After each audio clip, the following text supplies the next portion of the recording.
أعوذ بالله من الشيطان الرجيم بسم الله الرحمن الرحيم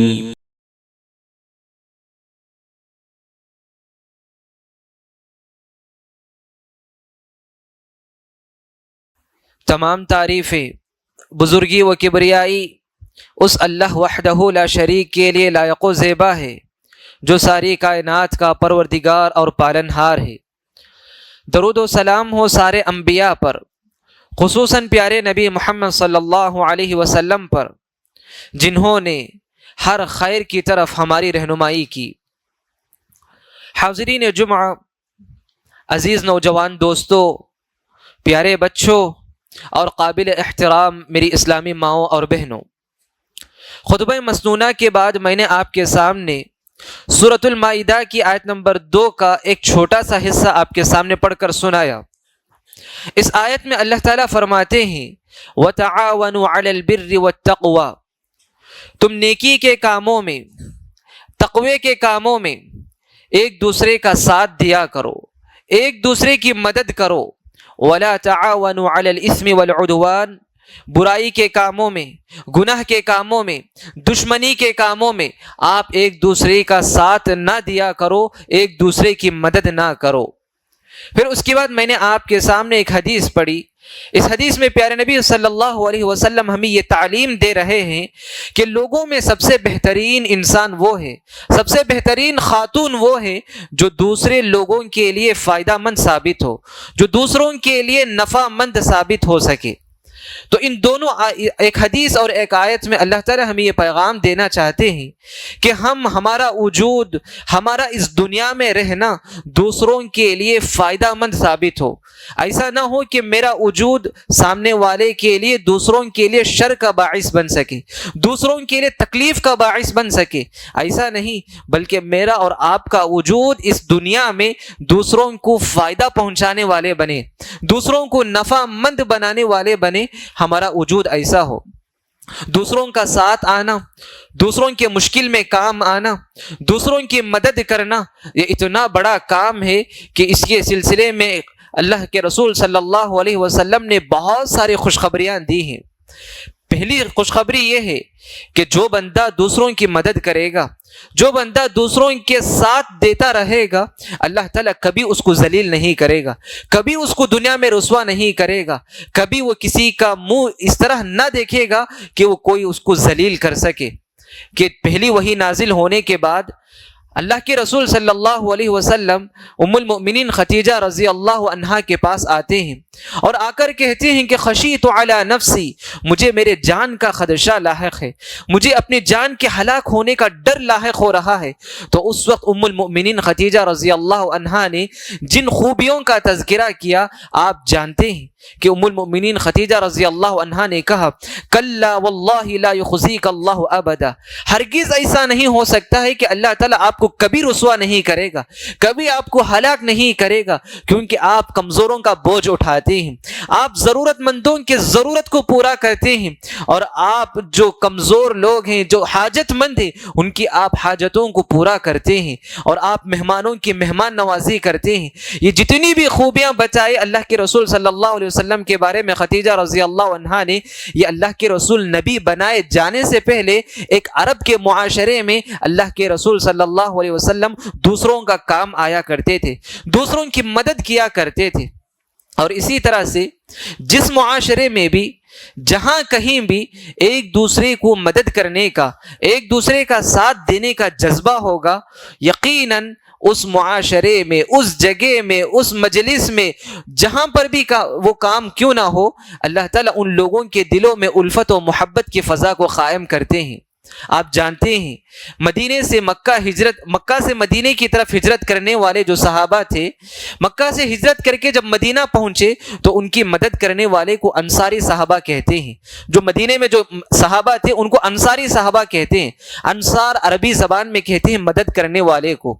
مدینے کے جو صحابہ تھے، یہ اللہ کے رسول کی انہوں نے مدد کی، صحابہ کی انہوں نے مدد کی، دین کی انہوں نے مدد کی، اور ایسی مدد کی انہوں نے صحابہ کی شاید ہی قیامت تک ایسی مثالیں قائم نہ ہو سکے۔ کیونکہ دیکھو آپ مدینے کے جو انصاری صحابہ تھے انہوں نے مہاجر صحابہ کی کیسی کیسی مدد کی، ایک مثال میں آپ کے سامنے پیش کرتا ہوں۔ جو صحابہ مکہ سے ہجرت کر کے مدینہ پہنچے تھے تو مکے کے ایک صحابی اور مدینے کے ایک صحابی کے درمیان اللہ کے رسول صلی اللہ علیہ وسلم بھائی چارگی کروایا کرتے تھے کہ آپ ان کے بھائی ہوں گے آج سے۔ تو اس کے بعد وہ صحابی کا تعامل ان کے ساتھ کیسا ہوتا تھا، وہ صحابی ان کے ساتھ ان کی کیسی کیسی مدد کرتے تھے۔ ایک صحابی ہیں عبد الرحمن بن عوف رضی اللہ عنہ، مکے کے صحابی تھے، مہاجر صحابی تھے۔ جب یہ مدینہ پہنچے تو اللہ کے رسول صلی اللہ علیہ وسلم نے سعد ابن الربیع رضی اللہ عنہ کے ساتھ ان کی بھائی چارگی کرا دیتے ہیں کہ آج کے ساتھ آپ کا اٹھنا بیٹھنا ان کے ساتھ رہے گا۔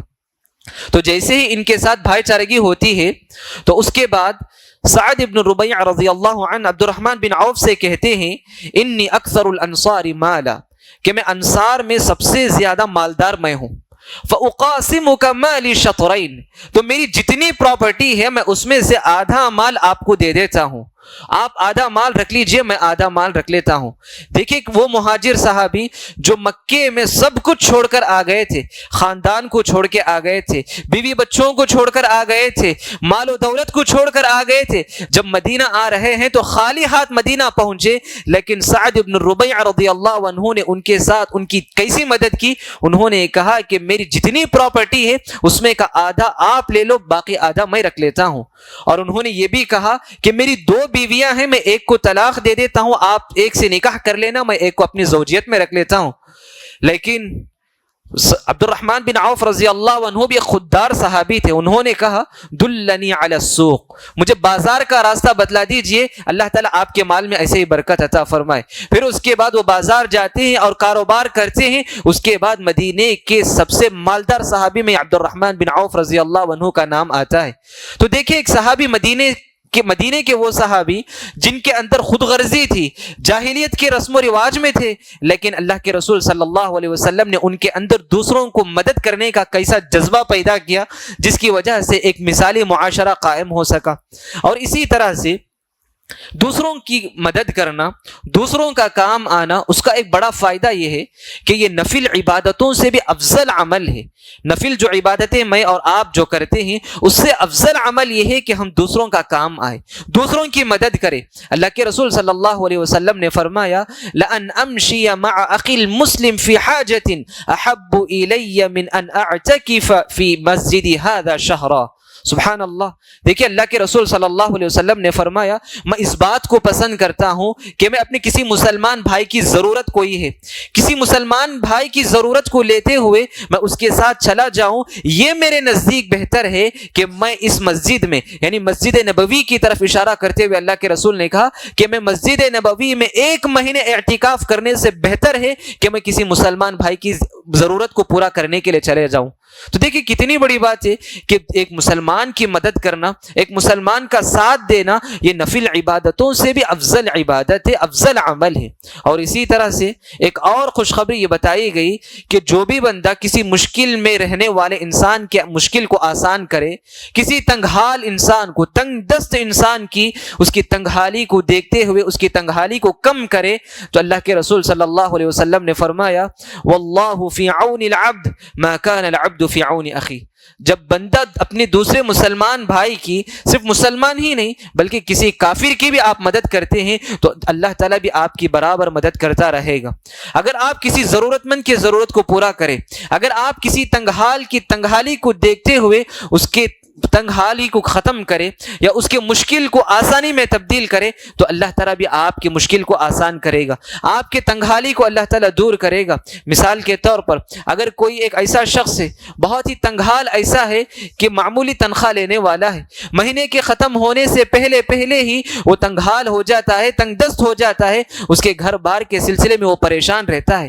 آپ اس کے پاس جا کر اس کی ضرورتوں کا خیال رکھتے ہوئے اس کے پریشانی کو آپ حل کر دیجیے، اللہ تعالیٰ آپ کی مدد ضرور کرے گا۔ اگر ایک قرض دار ہے، قرض کے بوجھ تلے وہ دبا ہوا ہے، پریشان ہے قرض کی وجہ سے، آپ اسے مہلت دیتے ہیں، اللہ کے رسول صلی اللہ علیہ وسلم نے کیا خوشخبری دی جانتے ہیں آپ؟ من انظر معسرا، جو بھی شخص کسی تنگ دست کو، قرض دار کو مہلت دیتا ہے، کان لہ بکل یوم صدقہ، ہر دن اس کو صدقہ دینے کے برابر ہے۔ مثال کے طور پر اگر آپ کسی کو 10,000 روپے قرض دیتے ہیں تو قرض 1 مہینے کے بعد اس کو واپس لوٹانے کی مدت ہے۔ اگر وہ 1 مہینے کے بعد قرض کو واپس نہیں لوٹا سکا کسی مجبوری کی وجہ سے، آپ اس سے جا کر کہتے ہیں کہ آپ کو میں 1 اور مہینے کی مدت دیتا ہوں، 1 اور مہینے کی مہلت میں آپ کو دیتا ہوں، تو 1 مہینے تک آپ کا وہ جو 10,000 روپے اس کو مہلت دینا، ہر دن 10,000 روپے آپ کو صدقہ کرنے کا ثواب ملے گا۔ اللہ اکبر! دیکھیں، ایک تنگ دست کو آپ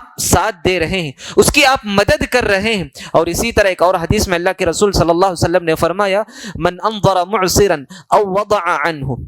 جو کسی قرض دار کو مہلت دے یا اس کے قرض کے بوجھ کو تھوڑا تو کم کرے، اللہ کے رسول نے فرمایا اضلہ اللہ یوم القیامت لا ظل الا ظلہ، تو اللہ تعالیٰ اس کو قیامت کے دن اپنے عرش کے سائے کے نیچے جگہ عطا کرے گا۔ اس شخص کو جو کسی تنگ حال کو، کسی قرض دار کو یا تو اس کے قرض کو مکمل طور پر معاف کر دے، یا نہیں تو اس کے قرض کو کم از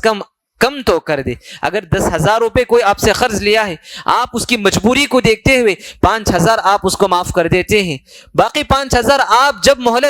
جب کہیں گے وہ آپ سے دے گا، اس کا وعدہ لیتے ہیں، تو اللہ تعالیٰ آپ کو عرش کے سائے کے نیچے جگہ عطا کرے گا۔ سبحان اللہ! کتنی بڑی بات ہے۔ دیکھیے کہ دوسروں کی مدد کرنے کے سلسلے میں اللہ کے رسول صلی اللہ علیہ وسلم نے اتنی خوشخبریاں دی ہیں کہ خود اللہ کے رسول صلی اللہ علیہ وسلم بھی دوسروں کی مدد کیا کرتے تھے، خود صحابہ بھی دوسروں کی مدد کرنے میں آگے رہا کرتے تھے۔ اور اسی طرح سے آج ہم دیکھیں گے تو دوسروں کی مدد کرنے کے بہت سارے راستے ہیں، دوسروں کی مدد کرنے کے بہت ساری مختلف شکلیں ہیں، مختلف صورتیں ہیں۔ جیسے مثال کے طور پر اگر کوئی ضرورت مند ہے، کوئی حاجت مند ہے، اس کو کسی چیز کی ضرورت ہے، مثال کے طور پر کسی کو رقم کی ضرورت ہے، کسی کو کپڑے کی ضرورت ہے، کوئی طالب علم، کوئی اسٹوڈنٹ ایسا ہے اس کو کتابیں لینے کی، کاپیاں لینے کی ضرورت ہے، آپ اس کی مدد کر دیجئے آپ۔ اور اسی طرح کوئی قرض دار ہے، اس کے قرض کے بوجھ کو آپ کم کر دیجئے، یہ آپ کا اپنے دوست کو مدد کرنے کے برابر ہوا۔ اگر آپ کے پاس کوئی مشورہ طلب کرنے کے لیے آتا ہے تو آپ اسے بہترین مشورہ دے دیجئے،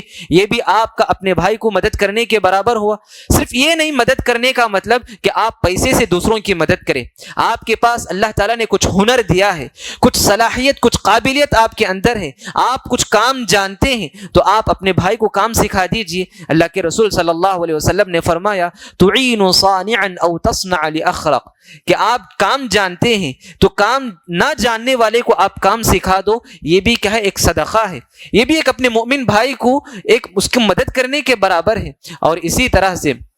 دوسروں کے کام میں ساتھ دینے کی ایک اور شکل یہ بھی ہے کہ آپ اگر کوئی ایسا آدمی ہے جو علم رکھنے والا ہے، پڑھائی میں کمزور ہے، آپ اسے انکریج کیجئے، آپ اس کو ہمت افزائی دلائیے آپ، تو یہ بھی آپ کے لیے ایک صدقہ جاریہ ہو سکتا ہے۔ اگر وہ پڑھے گا، اگر وہ علم کے میدان میں آگے بڑھے گا، یقیناً وہ آپ کے لیے صدقہ بنے گا اور آپ کی طرف سے اپنے بھائی کے لیے ایک مدد ثابت ہوگی۔ اور اسی طرح سے اللہ کے رسول صلی اللہ علیہ وسلم نے فرمایا انصر اخاک ظالما او مظلوما، کہ تم اپنے ظالم اور مظلوم کی مدد کیا کرو۔ صحابہ پریشان ہوئے، اے اللہ کے رسول، ہم مظلوم کی تو مدد کرنا جانتے ہیں لیکن ظالم کی ہم کیسے مدد کریں گے؟ ایک شخص ظلم کر رہا ہے، ایک شخص دوسرے کو مار رہا ہے، ایک دوسرے کے پیسے کو ہڑپ رہا ہے، تو دوسروں کے ظالم کو کیسے ہم روکیں گے؟ ظالم کی کیسے مدد کریں گے؟ تو اللہ کے رسول صلی اللہ علیہ وسلم نے فرمایا ظالم کو مدد کرنے کا مطلب یہ کہ آپ ظالم کو ظلم سے روکا کرو۔ اگر کوئی آپ کے پہچاننے والا ایسا ہے جو دوسروں پر زیادتی کر رہا ہے، آپ اسے جا کر ظلم سے روکو، یہ بھی آپ ظالم کو مدد کرنے کے برابر ہے۔ تو اس طرح سے مختلف شکلیں ہیں دوسروں کو مدد کرنے کی۔ آپ گاڑی میں جا رہے ہیں، پیدل چلنے والے کوئی معذور ہیں، کوئی ایسا آدمی ہے جو عمر رسیدہ ہے، تو آپ اسے اپنے گاڑی میں بٹھا لیجئے، یہ بھی ایک دوسروں کو مدد کرنے کے برابر ہوا۔ تو اس طرح سے دوسروں کو مدد کرنے کی جو مختلف شکلیں ہیں، تو ان ساری مختلف شکلوں میں ہم حصہ لیں گے تو یقیناً ہم دوسروں کو ایک مدد کرنے والے ثابت ہو سکتے ہیں۔ اس سے ایک محبت اور الفت کا معاشرہ قائم ہو سکے گا۔ اور اسی طرح سے اگر ہم ہم جانتے ہیں کسی مستحق کو، ضرورت مند کو جانتے ہیں، تو ضرورت مند تک جا کر اس کی ضرورت کو پورا کرنے کی کوشش کریں، یا اتنا بھی نہ ہو سکے تو کسی ٹرسٹ کے ذریعے سے جہاں پر لوگ کام کرتے ہیں ضرورت مندوں تک ان کی ضرورتوں کو پہنچاتے ہیں۔ مثال کے طور پر کوئی یتیم ہے تو یتیم کی کفالت کرنے والے کون ہیں نہیں معلوم ہے آپ کو، تو کسی ٹرسٹ کے ذریعے سے آپ ان تک پہنچائیے۔ کوئی بیمار ہیں، بیماروں تک ان کی بیماری کا اخراجات نہیں پہنچا سکتے تو ٹرسٹ میں آپ پہنچا دیجئے، وہ جا کے وہاں پر پہنچا دیں گے۔ تو اس طرح سے جو بھی ٹرسٹ جو کام کر رہے ہیں، الحمدللہ ہماری اس بستی میں بھی بہت سارے ٹرسٹ ایسے ہیں جہاں پر لوگوں کا ساتھ دیا جاتا ہے، لوگوں کی مدد کی جاتی ہے، خصوصاً یتیم بچوں کی کفالت کا مسئلہ ہو، بیماروں کا مسئلہ ہو، اور اسی طرح سے جو بیوہ عورتیں ہیں ان لوگوں کے ریشن کا مسئلہ ہو۔ تو ایسے بہت سارے معتبر اور اتھینٹک ٹرسٹ ہیں، وہاں جا کر ہم اپنے اخراجات کو، اپنی ضرورتیں وہاں پر رکھیں، ہم ان کو جا کر ان پیسے دے دیں، رقم دے دیں، تو انشاءاللہ ضرورتوں تک وہ مال پہنچ سکتا ہے۔ اور اسی طرح سے ایک بات یہ بھی بتا دیتا ہوں کہ جس کی بھی ہم مدد کرتے ہیں، جو بھی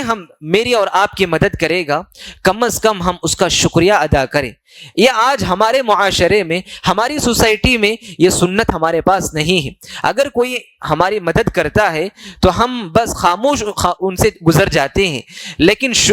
اللہ کے رسول صلی اللہ علیہ وسلم نے فرمایا جزاک اللہ خیرن، اگر کوئی بندہ کوئی مدد کرے، کوئی بھی مدد کرے آپ کی، آپ اس کو جزاک اللہ خیرن کہیں کہ اللہ تعالیٰ آپ کو بہترین بدلہ عطا کرے۔ تو آپ اگر کہتے ہیں تو آپ نے اس کی تعریف میں بہت زیادہ تعریف ادا کر دیا۔ اگر یہ بھی نہ کہہ سکتے تو کم از کم آپ شکریہ کا لفظ تو ادا کریں۔ اپنے کوئی بھی مسلمان بھائی آپ کا مدد کرتا ہے، آپ کا ساتھ دیتا ہے، تو کم از کم آپ شکریہ کا لفظ تو کہیں آپ۔ تو جزاک اللہ خیرن یہ آپ تعریف میں سب سے زیادہ مبالغہ کرنے والا کلمہ ہے۔ تو اس لیے جب بھی کوئی بھی میری اور آپ کی مدد کرے، یہ ہمارا اخلاقی فریضہ بنتا ہے، یہ انسانیت کا تقاضا ہے کہ ہم جو بھی ہماری مدد کرے گا اس کو ہم جزاک اللہ خیرن یا کم از کم ہم شکریہ کا لفظ اس کو کہیں، چاہے گھر کا خادم کیوں نہ ہو، گھر میں کام کرنے والا ہو یا کام کرنے والی ہو، یا ہم جہاں کہیں بھی ہو، تو یہاں تک کہ اگر کوئی واچ مین بھی ہے تو اگر آپ کو کچھ چائے بھی لے کر آگے دیتا ہے تو آپ اس کو شکریہ کا لفظ کہیں، آپ اس کو جزاک اللہ خیرن کہیں۔ آپ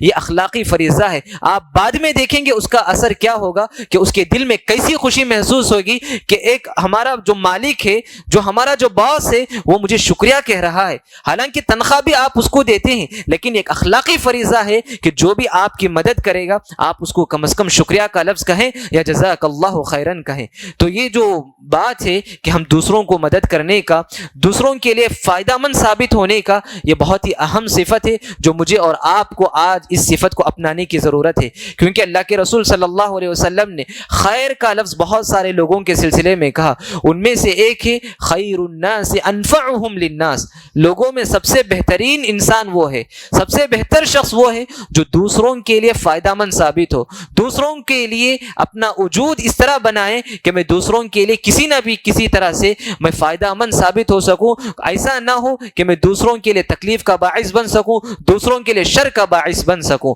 تو آج کے اس خطبے کا خلاصہ ہی کہ ہم دوسروں کے لیے ایسا بنے، مثالی بنے کہ ہم ہمیشہ دوسروں کو مددگار بننے والے، دوسروں کے مشکل وقت میں کام آنے والے، دوسروں کے تنگ حالی میں کام آنے والے، دوسروں کی ہمیشہ مدد چاہنے والے اور دوسروں کا ہمیشہ بھلا چاہنے والے ہم بنے۔ آج کے اس خطبے سے یہی پیغام لے کر آپ نکلیں کہ میرا وجود لوگوں کے لیے فائدہ مند ثابت ہوگا، میرا اس دنیا میں وجود ہی یہی ہوگا کہ میں دوسروں کے لیے ہمیشہ نفع پہنچاؤں، اپنے علم کے ذریعے سے، اپنی قابلیت کے ذریعے سے، اپنے مال کے ذریعے سے، اپنی صلاحیت کے ذریعے سے، اپنی قابلیت کے ذریعے سے، کسی بھی طرح سے میں دوسروں کے لیے میں فائدہ مند ثابت ہونا ہے۔ اسی لیے میرا وجود ہو، یہ دعا کرتے ہوئے کہ اللہ تعالی ہم تمام کو ہمارا وجود دوسروں کے لیے فائدہ مند ثابت بنائے۔ آمین۔ اقول قولی هذا واستغفر الله لي ولكم ولسائر المسلمين من كل ذنب فاستغفروه انه هو الغفور الرحيم۔